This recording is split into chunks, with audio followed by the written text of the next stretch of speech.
Bismillahirrahmanirrahim. Assalamualaikum warahmatullahi wabarakatuh. Alhamdulillah wassalatu wassalamu ala Rasulillah wa ala alihi wa sahbihi wa mawalah.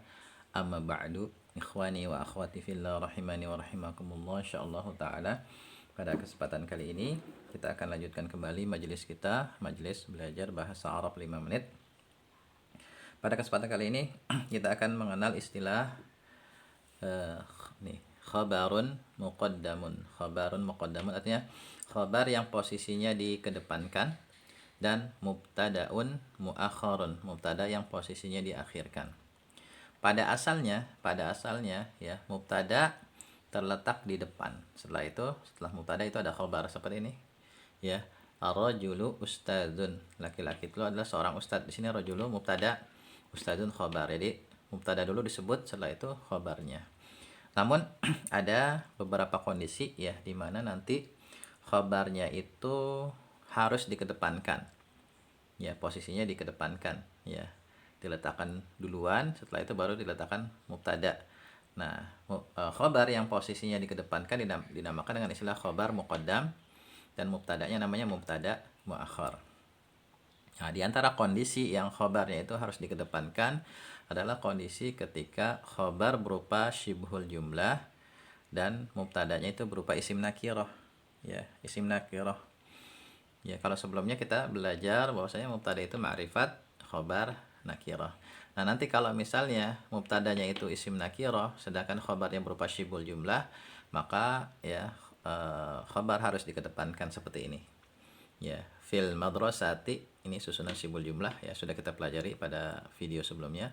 Fil madrasati, di dalam kelas, rajulun, ada seorang laki-laki. Nah, fil madrasati ini susunan syibhul jumlah yang berposisi sebagai khabar muqaddam, sedangkan rajulun mubtada muakhar.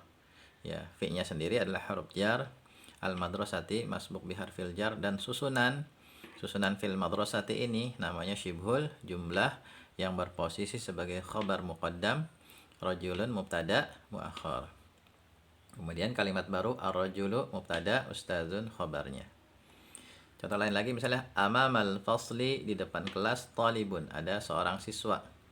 Ya, di sini amamal fasli ini susunan syibhul jumlah ya, yang berposisi sebagai khabar muqaddam, ya, khabar yang posisinya dikedepankan. Sedangkan talibun adalah mubtada muakhar, mubtada yang posisinya diakhirkan.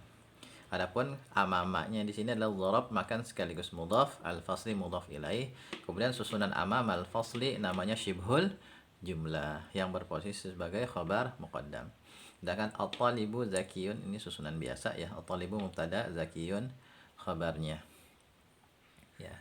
Ini ya yang perlu antum pahami istilah khabar muqaddam dan mubtada muakhar.